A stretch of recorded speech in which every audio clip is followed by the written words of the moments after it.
നമസ്കാരം, സഹകാർ റേസ് പ്ലസിലേക്ക് ഏവർക്ക് സ്വാഗതം. സോ നമ്മൾ നോക്കാവുന്ന നീമാണ് കേട്ടോ. സോ നീം ട്രീ എല്ലാവർക്കും അറിയാം അല്ലെ, നീം എന്താണെന്നറിയാം.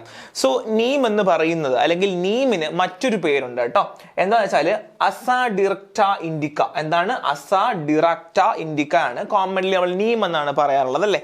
അപ്പോൾ വേൾഡ് വൈഡ് ആയിട്ട് ഒരുപാട് വർഷങ്ങളായിട്ട് നീമിന് അല്ലെങ്കിൽ ആയുർവേദം ആയിക്കോട്ടെ, ഹോമിയോപ്പതി ആയിക്കോട്ടെ, അല്ലെങ്കിൽ ഇങ്ങനെയുള്ള മെഡിസിൻ സിസ്റ്റത്തിനൊക്കെ ഒരുപാട് മെഡിസിനൽ പ്രോപ്പർട്ടി ഉണ്ട് എന്ന് അല്ലെങ്കിൽ പറയുന്ന ഒരു മരമായിട്ട്, അല്ലെങ്കിൽ മരം അല്ലെങ്കിൽ ചെടി എന്തുവാണെങ്കിലും ആയിക്കോട്ടെ, അതായിട്ട് പറയുന്ന ഒരു സാധനമാണ് ദ നീം ട്രീ എന്ന് പറഞ്ഞാൽ. കാരണം നീം നീമിന്റെ ലീഫ് മാത്രമല്ല, അതിന്റെ തടി ആയിക്കോട്ടെ, വേരായിക്കോട്ടെ, എല്ലാത്തിനും അതിന്റെ മെഡിസിനൽ പ്രോപ്പർട്ടി ഉണ്ട്. എന്നാൽ കൂടുതൽ മെഡിസിനൽ പ്രോപ്പർട്ടി ഉണ്ട് എന്ന് ക്ലെയിം ചെയ്യുന്ന ഒരു ഭാഗമാണ് നീമിന്റെ ലീവ്സ് എന്ന് പറഞ്ഞാൽ. അപ്പോൾ അത്രയും ഉപയോഗമുള്ള ഒരു ചെടിനെ പറ്റി നമ്മൾ പഠിക്കാനായിട്ട് പോകുന്നത്. So Neem plant biological source നോക്കിയാലോ. So, neem consists of fresh or dried leaves and seed oil of Asadirachta indica family Meliaceae. അപ്പോൾ എന്തൊക്കെയാണ്? neem consists of a fresh അല്ലെങ്കിൽ dried leaves ആണ്, and seed oil of Asadirachta indica and family Meliaceae ആണ് എന്നുള്ളതാണ്. ഇനി habitat നോക്കാം.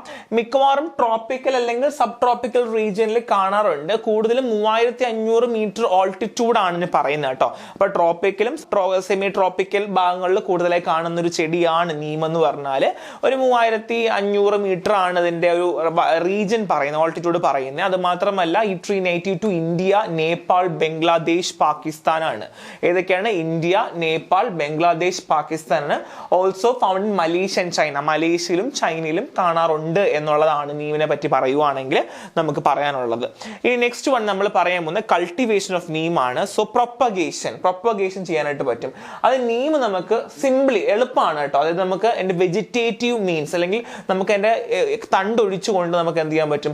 നമുക്ക് നഴ്സറികളിൽ grow ചെയ്യാൻ പറ്റും എന്നുള്ളതാണ് നീമിനെ സംബന്ധിച്ച്. നമുക്ക് തണ്ടൊടിക്കുക, കൊണ്ട് കമ്പ് കുത്തി നട്ടാലും പൊടിക്കുന്ന ഒരു സാധനമാണ് നീം എന്ന് പറഞ്ഞാൽ.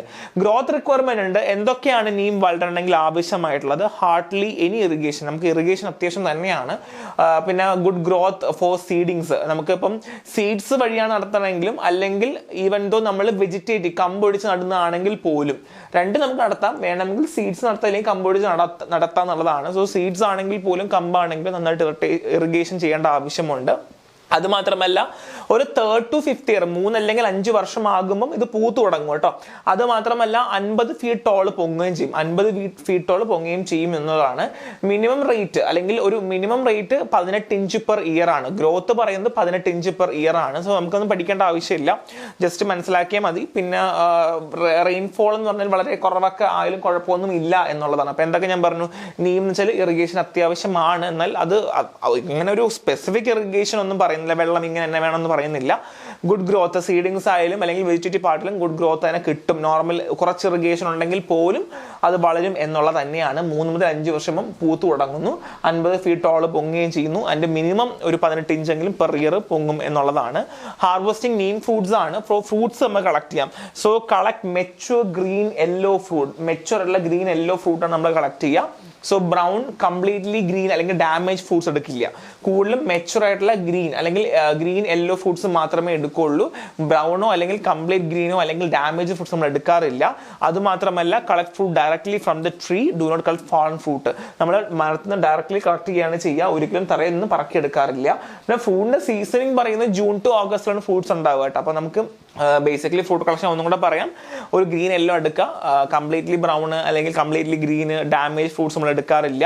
ഡയറക്ട്ലി നമ്മൾ ട്രീന്ന് കളക്ട് ചെയ്തെടുക്കുകയാണ് ചെയ്യുന്നത് കേട്ടോ. അത്രയേ ഉള്ളൂ. ഫ്രൂട്ടിന്റെ സീസൺ എന്ന് പറഞ്ഞാൽ ജൂൺ ടു ഓഗസ്റ്റ് ആണ് എന്നുള്ളതാണ്. So next one is medicine use of neem. ഇവിടെ നമുക്ക് ഇമ്പോർട്ടൻസ് വരുന്നത് എന്തൊക്കെ ഉപയോഗം എന്നാണ്.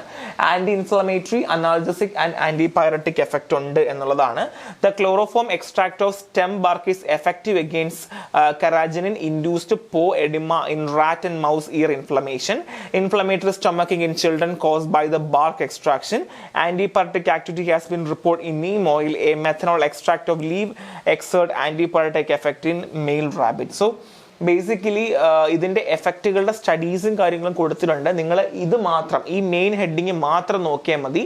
Anti inflammatory, analgesic, antipyretic effect ഉണ്ട്. സോ ഇതിന്റെ ക്ലോറോഫോം എക്സ്ട്രാക്റ്റും ഒക്കെ റാച്ചുകളിൽ മൗസ് ഇയർ ഇൻഫ്ലമേഷൻസിലൊക്കെ നമുക്ക് ഉപയോഗിക്കാൻ പറ്റും എന്ന് പറയുന്നുണ്ട്. സോ ഇതൊക്കെ സ്റ്റഡീസ് ആണ്. ചിൽഡ്രനിൽ ഇൻഫ്ലമേറ്ററി സ്റ്റൊമക്കൊക്കെ നമുക്ക് ബാർക്ക് എക്സ്ട്രാക്ട് ക്യൂർ ചെയ്യാൻ പറ്റും എന്നുള്ളതാണ്. ഇതെല്ലാം സ്റ്റഡീസ് ആണ്. നിങ്ങൾ ഈ ഒരു ഹെഡിങ് മാത്രം anti inflammatory, analgesic, antipyretic effect മാത്രം പഠിച്ചാൽ മതി. പിന്നെ ഇമ്മ്യൂണോ സ്റ്റിമുലന്റ് ആക്ടിവിറ്റി ഉണ്ട്. അക്വസ് എക്സ്ട്രാക്ട് ഓഫ് ലീഫിന് പൊട്ടൻ ഇമ്മ്യൂണോ സ്റ്റിമുലന്റ് ആക്ടിവിറ്റി ഉണ്ട് എന്നുള്ളതാണ്. And next one is hypoglycemic and anti ulcer effective ആണ്. അക്വസ് എക്സ്ട്രാക്ട് ഓഫ് നീം ആണെങ്കിൽ ഹൈപ്പോഗ്ലൈസമിക് എഫക്റ്റ് കൊടുക്കുന്നത് ഗ്ലൂക്കോസിന്റെ അളവ് കുറയ്ക്കുന്നു എന്നുള്ളതാണ്. ഹൈപ്പർഗ്ലൈസീമിയ, ഗ്ലൂക്കോസ് ഇൻഡ്യൂസ്ഡ് ഹൈപ്പർഗ്ലൈസീമിയ കുറയ്ക്കുന്നു എന്നുള്ളതാണ്. അത് മാത്രമല്ല ഈ പെപ്റ്റിക് ആന്റി അൾസർ എഫക്റ്റും കൂടെ ഉണ്ട് എന്നുള്ളതാണ് കേട്ടോ. ആൻഡ് നീമിന്റെ മെഡിസിൽ പൊട്ടൻഷ്യൽ. സോ ഇനിയാണ് നമുക്ക് നമ്മുടെ ഇമ്പോർട്ടന്റ് ഭാഗം. ആന്റി ഇൻഫ്ലമേറ്ററി, ഇമ്മ്യൂണോ സ്റ്റിമുലന്റ് ആണ്, ഹൈപ്പോഗ്ലൈസീമിക് ആണ്, ആന്റി അൾസർ ആണ് എന്നുള്ളതാണ്. സോ ഇത്രയേ ഉള്ളൂ നമുക്ക് മെഡിസിൻ യൂസ് പറയുവാണെങ്കിൽ. ഇനി നമ്മൾ പറയാൻ പോകുന്നത് കെമിക്കൽ കോൺസ്റ്റുവൻസും അതിന്റെ യൂസുമാണ്. അതിന്റെ സോഴ്സും വൈസ് നമ്മൾ ക്ലാസിഫൈ ചെയ്തിട്ടുണ്ട്. സോ നമ്മൾ first of all seed oil 1 മുതൽ 6 വരെ പറയുന്നത് സീഡ് ഓയിലിനെ പറ്റിയിട്ടാണ് പറയുന്നത്. 1 മുതൽ 6 വരെ സീഡ് ഓയിലാണ് പറയുന്നത്. അതിന് അതിൻ്റെതായ യൂസ് ഉണ്ട്. അതായത് നിംബിഡിൻ, അസാഡിറക്റ്റിൻ, നിംബിൻ, നിംബോളിൻ ആൻഡ് ജഡൂണിൻ ആൻഡ് മമോദിൻ ആണ്. ആൻഡ് ഇത്രയത്തിന് യൂസ് നോക്കുവാണെങ്കിൽ സോ നിംബിഡിൻ ആണ് anti inflammatory, anti arthritic, hypoglycemic, antipyretic, spermicidal, anti fungal, anti bacterial, diuretic ആയിട്ടുള്ളത്. ഓക്കെ. അസാഡിറക്റ്റിൻ ആണ് anti malarial, and nimbin spermicidal, and nimbolidin anti malarial, anti bacterial, gedunin anti malarial, anti fungal, and seed ഓയിലിൽ mahmoodin ആണ് anti bacterial ആണ്. So ബാർക്കിലാണെങ്കിൽ gallic acid and catechin ആണ്, anti bacterial activity ആണ്. So next ബാർക്കിൽ margolin, margolonin and iso മർഗോളിനാണ്, anti bacterial activity ആണ്. ലീഫിലാണെങ്കിൽ cyclic ട്രൈസൾഫൈഡ് and cyclic ടെട്രാസൾഫൈഡ് ഉണ്ട്, anti fungal activity ഉണ്ട്. ആൻഡ് ലീഫിൽ പോളിസാക്കറൈഡ്സ് ഉണ്ട്, ആന്റി ഇൻഫ്ലമേറ്ററി ആക്ടിവിറ്റി ഉണ്ട്. ബാർക്കിൽ പോളിസാക്കറൈഡ് G1A ആൻഡ് G1B ഉണ്ട്, anti tumour activity ഉണ്ട്. ബാർക്കിൽ പോളിസാക്കറൈഡ് G2A ഉണ്ട്, ആന്റി ഇൻഫ്ലമേറ്ററി ആക്ടിവിറ്റി ഉണ്ട്. ബാർക്കിൽ NB2 പെപ്റ്റിഡോ ഗ്ലൈക്കോൺ ഉണ്ട്, ഇമ്മ്യൂണോ മോഡുലേറ്ററി ആണ്. അപ്പൊ ഇന്ന് എന്തൊക്കെ മനസ്സിലാക്കി? അതായത് നമുക്ക് ആക്ടിവിറ്റീസ് ആന്റി മലറിയൽ ഉണ്ട്, സ്പെർമിസൈഡൽ ഉണ്ട്, ആന്റി ബാക്ടീരിയൽ ഉണ്ട്, ആന്റി ഇൻഫ്ലമേറ്ററി ഉണ്ട്, ആന്റി ട്യൂമർ ഉണ്ട്, ഇമ്മ്യൂണോ മോഡുലേറ്ററി ഉണ്ട്, ഹൈപ്പോഗ്ലൈസിമിക് ഉണ്ട്, ആന്റി അരിത്തറ്റിക്സ് ഉണ്ട്, ആൻഡ് ആന്റി പൈററ്റിക് ഉണ്ട്, ഡയൂററ്റിക് ഉണ്ട്. ഇത്രയും ആക്ടിവിറ്റീസ് നീം ട്രീക്ക് തന്നെ ഉണ്ട് എന്നുള്ളതാണ്. സോ ഈ ഒരു കോളത്തിൽ നിങ്ങൾക്ക് പഠിക്കാൻ പെടുന്ന പരമാവധി നിങ്ങൾ പഠിക്കുക. സോ കെമിക്കൽ കോൺസ്റ്റുവന്റും അതിന്റെ സെപ്പറേറ്റ് യൂസും പഠിക്കുക. വേണമെങ്കിൽ സ്പെസിഫിക് ആയിട്ട് ഓരോന്നെടുത്ത് വേണമെങ്കിൽ ചോദിക്കാം എന്നുള്ളതാണ്. സോ ഇത്രയേ ഉള്ളൂ. അപ്പോൾ ഒന്നും കൂടി ഞാൻ ഓടിച്ചൊന്ന് പറയാം. സോ നീം ട്രീ ഞാൻ പറഞ്ഞു. നീം എന്ന് വെച്ചാൽ ഫ്രഷ് ഓർ ഡ്രൈഡ് ലീവ്സ് ആണ്. അസാഡിറക്റ്റ, ഇൻഡിക്ക, മെൽസേസി ആണ്. ഞാൻ ഓൾറെഡി ട്രോപ്പിക്കൽ അല്ലെങ്കിൽ സെമി ട്രോപ്പിക്കലിന്റെ കാര്യം പറഞ്ഞു. പ്രൊപ്പഗേഷൻ സീഡ് അല്ലെങ്കിൽ ഷൂട്ട് കട്ടിംഗ് ആണ് ഞാൻ പറഞ്ഞു. ഗ്രോത്ത് റിക്വയർമെന്റ് നമുക്ക് വാട്ടർ വേണം. 3rd to 5th flowering start ചെയ്യും. 50 മീറ്റർ വരെ ടോൾ ആവും എന്ന് പറഞ്ഞു. ഫ്രൂട്ട് ക്രഷൻ പറഞ്ഞു. നമ്മൾ ഡയറക്ട്ലി പറിക്കുവാണ് ചെയ്യുക. മെച്ചുവർ ആയിട്ടുള്ള ഗ്രീൻ യെല്ലോ ഫ്രൂട്ട്സ് മാത്രമേ എടുക്കുള്ളൂ എന്നുള്ളതാണ്. സോ സീസൺ പറഞ്ഞു, ജൂൺ ടു ഓഗസ്റ്റ് പറഞ്ഞു. So anti inflammatory, immuno stimulant, hypoglycemic, anti ulcer effect പറഞ്ഞു. സോ യൂസ് പറഞ്ഞു. സ്പെസിഫിക് യൂസുകൾ നമ്മൾ ഓരോന്നായിട്ട് കെമിക്കൽ കോൺസ്റ്റുവന്റും യൂസുമായിട്ട് എടുത്തെടുത്ത് പറഞ്ഞിട്ടുമുണ്ട്. സോ ഇത്ര ഏകദേശം ഓക്കെ ആണെന്ന് പ്രതീക്ഷിക്കുന്നു. സോ ഇത്രയേ ഉള്ളൂ. നീമിനെ പറ്റി പഠിക്കുന്ന ഇത്രയേ ഉള്ളൂ. നമുക്കിനി ക്വസ്റ്റ്യൻസ് പറഞ്ഞിട്ട് നോക്കാം. So what is the scientific name of the neem tree? എന്താണ്? അസാഡിറക്റ്റ ഇൻഡിക്ക. ഫാമിലി ഏതായിരുന്നു? മെലിയേസി. And in which traditional medicine system has neem been exclusively അല്ലെങ്കിൽ എക്സ്റ്റെൻസീവ്ലി യൂസ്ഡ്? ഏറ്റവും കൂടുതൽ ഉപയോഗിക്കുന്ന സിസ്റ്റം ഏതാണ്? ഓപ്ഷൻ നോക്കാം. ആയുർവേദ, യുനാനി, ഹോമിയോപ്പതി. 3ലും ഉപയോഗിക്കാറുണ്ട്. 3ലും ഒരേപോലെ നീമിന് അതിൻ്റെതായ പ്രത്യേകതയുണ്ട്. ഇനി ഹാബിറ്റ് കൾച്ചർ ആണ്. In which region does the neem tree primarily grow? ഏതാണ്? ട്രോപ്പിക്കൽ അല്ലെങ്കിൽ സെമി ട്രോപ്പിക്കൽ റീജിയനിലാണ്. What is the maximum altitude at which neem tree are generally found? 3500 metre. So ഇങ്ങനത്തെ ക്വസ്റ്റ്യൻ ചോദിക്കില്ല. എന്തായാലും ആൾട്ടിറ്റ്യൂഡ് എത്രയാണ്? അതൊക്കെ ബി ഫാം ലെവലാണ്. അതായിരിക്കും മിക്കവാറും ചോദിക്കാം. DPharm ലെവലിൽ അങ്ങനെ എത്ര ഓൾട്ടിറ്റ്യൂഡ് എന്ന് ചോദിക്കാൻ ചാൻസ് കുറവാണ്. So next question, which country are native to neem tree? ഏതാണ്? ഇന്ത്യ ഉണ്ട്, നേപ്പാൾ ഉണ്ട്, ബംഗ്ലാദേശ് ഉണ്ട്, പാകിസ്ഥാൻ ഉണ്ട്, മലേഷ്യ ഉണ്ട്, ചൈനയുണ്ട്. So all of the above. How can neem be propagated? എങ്ങനെ ചെയ്യാം? ഒന്നെങ്കിൽ വെജിറ്റേറ്റീവ് മീൻ അല്ലെങ്കിൽ ഷൂട്ട് കട്ടിങ് ചെയ്യാം അല്ലെ, അല്ലെങ്കിൽ സീഡ് ചെയ്യാം. സോ നമുക്ക് ഇവിടെ ഉള്ള ക്വസ്റ്റ്യനിൽ ഉത്തരം എന്താണ്? By vegetative mean shoot cutting ആണ്. So how much irrigation does neem required for grow seedling growth? So seedling growth ഒക്കെ നടത്തണമെങ്കിൽ നീമിന് എത്ര നമുക്ക് വേണം, ഇറിഗേഷൻ വേണം എന്നാണ്, മിനിമൽ ആണ്. അങ്ങനെ അത്ര വലിയ സ്പെസിഫിക്കേഷൻസ് അല്ല, മിനിമൽ ആണ്.